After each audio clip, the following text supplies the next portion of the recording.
राष्ट्रवादी काँग्रेसच्या वतीनं मराठी भाषा दिवस मराठी पाऊल पडते पुढे कार्यक्रमाचं आयोजन करण्यात आलं।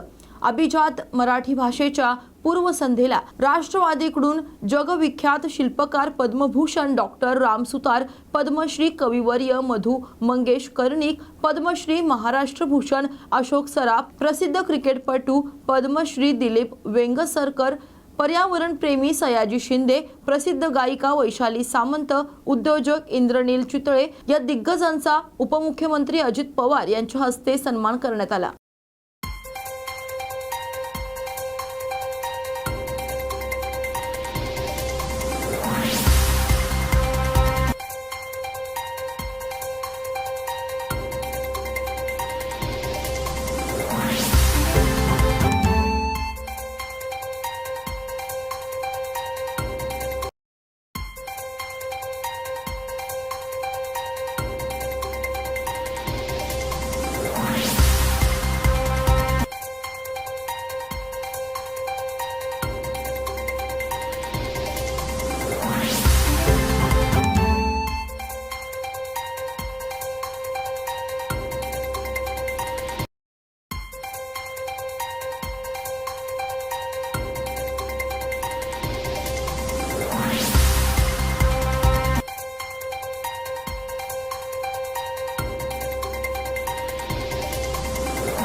कार्यक्रमाच्या निमित्तानं उद्या अभिजात मराठी भाषा दिन, त्या ठिकाणी मराठी भाषा दिन आहे आणि मला तटकरे साहेब म्हणाले होते की दादा आपण एक कार्यक्रम घेऊया। आज खरं तर महाशिवरात्र आहे आणि मराठी पाऊल पडते पुढे। मी सुरुवातीलाच आपल्या सगळ्यांना महाशिवरात्रीच्या खूप खूप मनापासून शुभेच्छा देतो आणि भगवान महादेवाची कृपा आपल्या सगळ्यांना राहावं अशा प्रकारची प्रार्थना देखील करतो। उद्याच्या मराठी भाषा गौरव दिनाच्या निमित्ताने देखील शुभेच्छा देतो।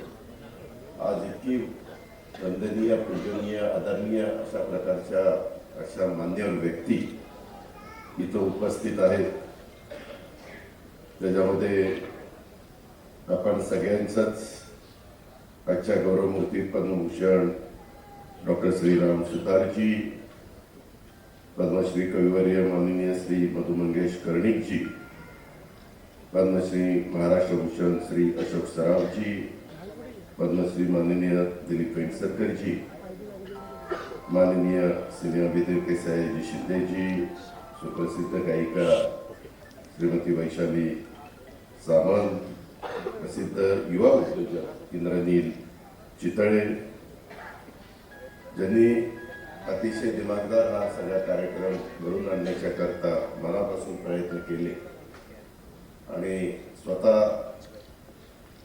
त्या ठिकाणी लक्ष घातलं ते आपले प्रांताध्यक्ष सुनील तटकरेजी, नवाब मलिकजी, तसंच उपस्थित असणारे मंत्रिमंडळातील माझे सहकारी माणिकराव कोकाटेजी, आदिती तटकरेजी, शिवाजीराव गर्जे, सना मलिक, पंकज भुजबळ, गोपाली चाकणकर, प्रमोद हिंदूराव, सूरज चव्हाण, शिवाजीराव नरवडे, सिद्धार्थ कांबळे, आनंद परांजपे आणि त्यांनी अतिशय दिमागदार अशा प्रकारचा कार्यक्रम आपल्या सगळ्यांच्या करता इथं सादर केला। ते आपल्या सगळ्यांचे सहकारी अशोक खंडेजी, त्यांची संपूर्ण टीम, माझ्या महाराष्ट्राच्या वेगवेगळ्या भागातून आलेले जिल्हा राष्ट्रवादी काँग्रेसचे सर्व अध्यक्ष, सर्व पदाधिकारी, सर्व सेलचे प्रमुख, मुंबई शहरातले सगळे माझे सहकारी, प्रतिष्ठित नागरिक बंधू भगिनींनो, तरुण मित्रांनो, मी नेहमी सांगत असतो की शिवशाहू फुले आंबेडकरांच्या विचाराने आपण सगळेजण पुढे चाललेलो आहोत। राष्ट्रवादी काँग्रेस पक्षाची पहिल्यापासून भूमिका 80% समाजकारण, 20% राजकारण आणि एकंदरीतच चव्हाण साहेबांनी ज्यावेळेस राज्याची सूत्र हातामध्ये घेतली त्यावेळेस त्यांनी साहित्य, कला, संस्कृती, क्रीडा, उद्योग, कृषी या वेगवेगळ्या सेक्टरला इतकं महत्व दिलं आणि त्याच्यात पुढं अनेकांनी त्या राज्याचं नेतृत्व करत असताना तीच परंपरा जोपासण्याचा प्रयत्न त्या ठिकाणी केला। आजचा हा दिवस खरं तर एक दिमागदार कार्यक्रम आयोजित झालेला आहे। सगळ्यांचं थोडी माहिती देऊन आपण सगळ्यांनी त्या ठिकाणी कौतुक केलेलं आहे। आज मी मला स्वतःला अतिशय भाग्यवान समजतो। मी माझ्या आतापर्यंतच्या 34 वर्षाच्या राजकीय जीवनामध्ये अनेक कार्यक्रम केले, परंतु एवढ्या आदरणीय, वंदनीय, पूजनीय व्यक्तींचा यथोचित गौरव करण्याची संधी ही मला आज पहिल्यांदा त्या ठिकाणी प्राप्त झाली आणि त्याच्यावर मी मला नशिबान समजतो। खरं तर यांच्या सगळ्यांच्या बद्दल काय बोलायचं। मी प्रख्यात शिल्पकार पद्मभूषण राम सुतार साहेबांना माहिती विचारत होतो। ते म्हणले की 19 फेब्रुवारीला मी 100 वर्षाचा झालो, त्या दिवशी युगपुरुष छत्रपती शिवाजी महाराजांची जयंती आणि त्या दिवशी त्यांना 100 वर्ष झाली। आज बरोबर ते 100 वर्ष 7 दिवस त्यांना झाले। आज एवढं त्यांनी या सगळ्यांनीच, त्याच्यामध्ये मधु मंगेश कर्णिक साहेब असतील, त्यांची पण साहित्य विश्वासी गेले 75 वर्षापासून अधिक काळ एक एकरूप झालेलं हे व्यक्तिमत्व, त्याचा उल्लेख त्यांनी केला। आम्हाला या सगळ्यांच्या बद्दल खूप अतिशय अभिमान आहे।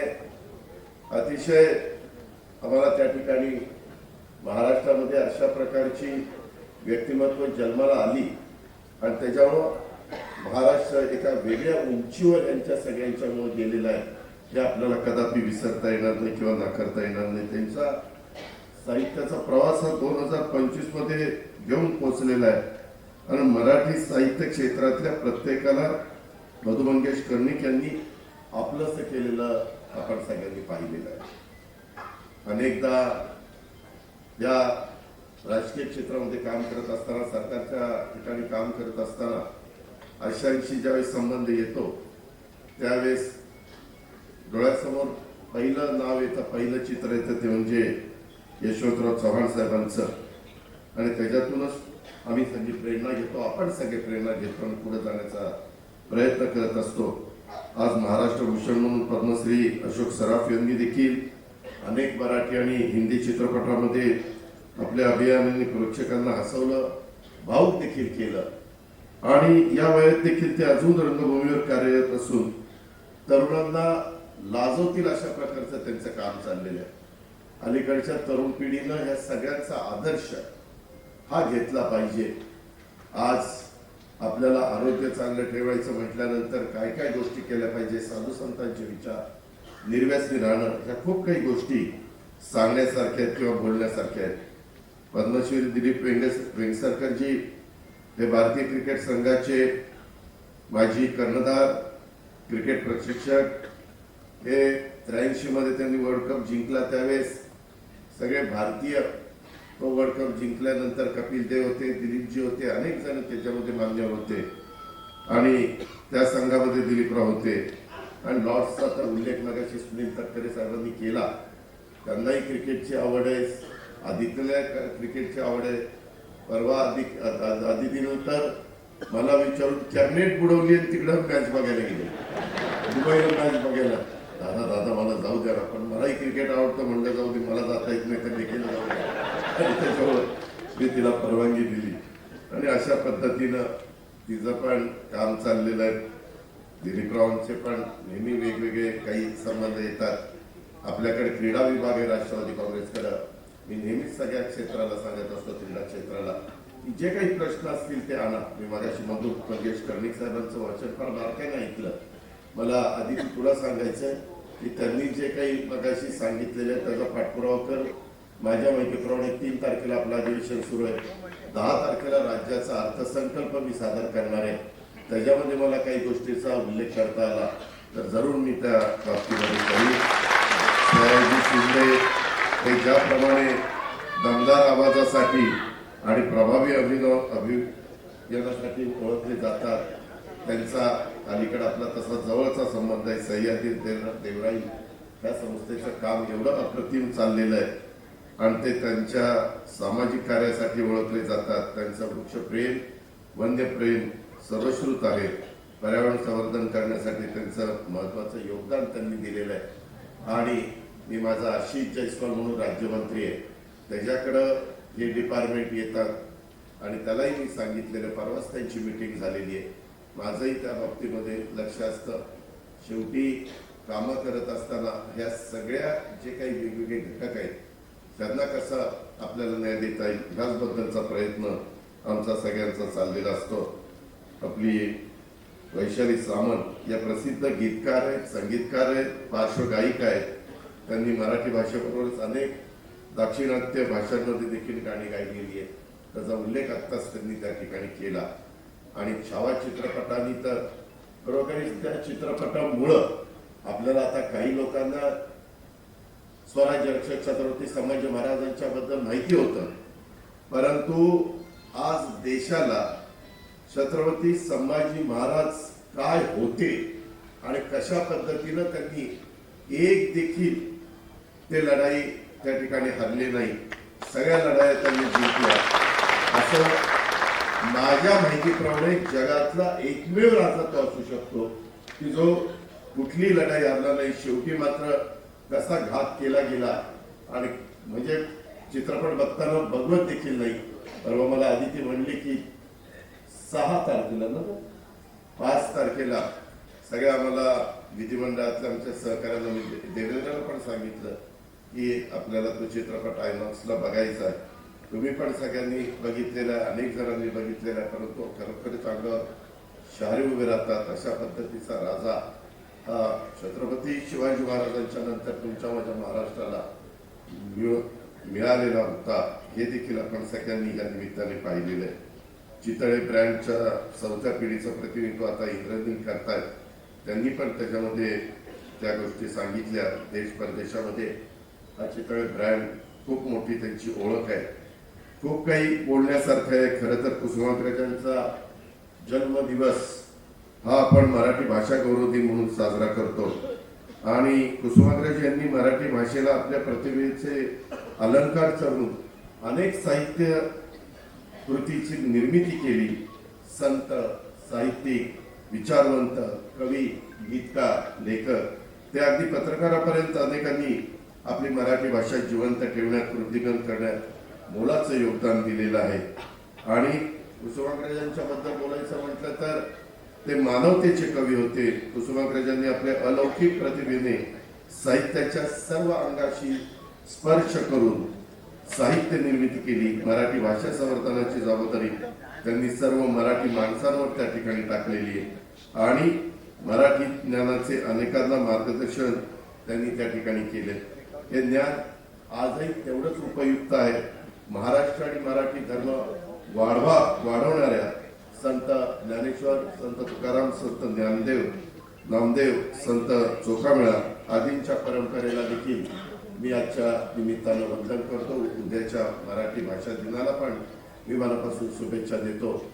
आज मराठी बाणा कार्यक्रम बघत असताना त्या सगळ्या मी खालपासून वरपर्यंत माणसं मोजत होतो किती, आणि मी तटकरे साहेबांना म्हणत होतो, अहो एवढी माणसं तुम्ही एवढंच कसं काय त्यांना बिल देताय, बरोबर नाही. आताही त्यांना सांगितलं तेव्हा ठरल्यापेक्षा जास्त एवढ्यात तरी मिळेल एवढी खात्री मी देतो. पण एवढा मोठा सगळा समूह त्या ठिकाणी संच जवळ ठेवायचा आणि त्या सगळ्यांच्या चेहऱ्यावर इतका आनंद ओसंडून वाहत होता. म्हणजे त्यांचं कोळी गीत असेल, त्यांचं आदिवासी गीत असेल, त्यांचं कुठलंही मराठी गीत असेल, त्याचा तो वासिदेवाल्यानंतरचा असेल किंवा मी आत्ताच मराठी तक्कर साहेबांना का कोणाला तरी म्हणत होतो, आता तिथं जुनं आमच्या लहानपणी आम्ही बघितलेलं आहे त्याच्यामुळे आम्ही ते नावं तरी ओळखतो.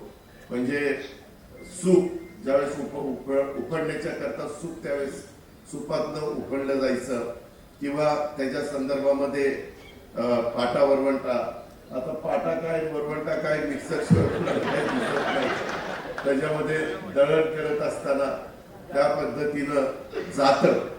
आता मुलांना विचारलं जातं हे काय जातं काढणं म्हणते म्हणजे खरंच याच्यातली किंवा मोठेनी पाणी काढतात किंवा ते मगाशी काही गीत त्यांनी आपल्या सगळ्यांच्या समोर सादर केली. खरोखरीच आपल्या महाराष्ट्रातल्या अनेकांच्या मध्ये अनेक प्रकारची इतक्या सगळ्या काही गोष्टी अशा भरल्या गेलेल्या आहेत. फक्त त्यांना संधी देण्याचं काम केलं पाहिजे. त्यांना त्या ठिकाणी आपण सगळ्यांनी आधार देण्याचं काम केलं पाहिजे आणि ते काम करण्याच्या करता जोपर्यंत आम्ही राजकीय क्षेत्रामध्ये काम करतोय, राजकारण आणि राजकारणाच्या ठिकाणी राहील. परंतु इतर वेळेस आपण 80% समाजकारण करत असताना या सगळ्या घटकाला कशा पद्धतीनं मदत करता येईल अशा प्रकारचा प्रयत्न कालही आम्ही करत होतो, आजही करतोय आणि शेवटपर्यंत त्या ठिकाणी करत राहू याबद्दलची पण खात्री मी आपल्या सगळ्यांना देतो. मला आजच्या निमित्तानं पंतप्रधान नरेंद्र मोदी साहेबांचं त्यांच्या संपूर्ण केंद्रीय मंत्रिमंडळाचं अभिनंदन करायचं, कौतुक करायचं. कारण अनेक वर्ष अनेक सरकार आली गेली. आम्ही खूप वर्ष प्रयत्न करत होतो की मराठीला अभिजात भाषेचा दर्जा मिळावा, परंतु कुणालाही तो देता आला नाही. आणि शेवटी मोदी साहेबांनी ते मनावर घेतलं आणि महाराष्ट्रातल्या 13 कोटी जनतेला एक अभिमान वाटेल, जगाच्या कानाकोपऱ्यामध्ये असणाऱ्या माझ्या मराठी माणसाला एक अभिमान वाटेल अशा प्रकारचा निर्णय त्यांनी घेतलेला आहे. कर्णिक साहेबांनी सांगितलेली ती गोष्ट खरी आहे. अभिजित भाषेचा दर्जा मिळाल्यानंतर इतर काही गोष्टी हा केंद्र सरकार करणार, परंतु त्याच्यामध्ये राज्य सरकार देखील कुठं मागे राहणार नाही. त्यामध्ये तुम्ही पण कार्यकर्त्यांनो, तुम्ही पण वेगवेगळ्या क्षेत्रातल्या मान्यवरांनो, मला तुम्हाला आजच्या निमित्तानं विनंती करायची की तुमच्याही मनामध्ये काही कल्पना आली, काही गोष्ट आली किंवा तुम्हाला काही सुचलं आणि ते उद्याच्या कामाच्या निमित्तानं मराठी भाषेला अधिक उपयुक्त ठरणार असेल तर कधी तुम्ही मला सुनील तटकरेजींना किंवा इतर कुठल्याही माझ्या लोकप्रतिनिधींच्या ते लक्षात आणून द्या. निश्चितपणे त्यामध्ये लक्ष घातलं जाईल अशा प्रकारची खात्री आणि विश्वास मी आपल्या सगळ्यांना देतो. पुन्हा त्या सर्वांचं मनापासून कौतुक करतो, अभिनंदन करतो. त्यांना दीर्घायुष्य लाभावं अशा प्रकारची परमेश्वराची प्रार्थना करतो. विशेषतः आमचे चितळे असतील, आमचे वैशाली असेल आणि आमचे बाकीचे सगळे वयस्कर झालेले आहेत. पण आता अशोक सराफांनी तर सांगितलं अजून एक मालिका त्यांची सुरू होतीये आणि त्याच्यामुळं त्यांना तर शुभेच्छाच आहे, परंतु वैशाली अशीच पुढं जा, अशीच मोठी हो. आणि त्याच्यानंतर म्हणजे मंगेशकर फॅमिलीमध्ये त्यांच्या भगिनींच्या नंतर जर कुणाचं नाव मराठीमध्ये घेतलं जाईल तर ते वैशालीचं नाव घेतलं जाईल. अशा पद्धतीचा एकंदरीत या सगळ्या मुलींनी, या सगळ्या नवीन पिढीनं काम करावं. चितळे तुम्हालाही तुमच्या पुढच्या वाटचालीच्या करता मनपूर्वक शुभेच्छा देतो. धन्यवाद. जय हिंद, जय महाराष्ट्र, जय राष्ट्र.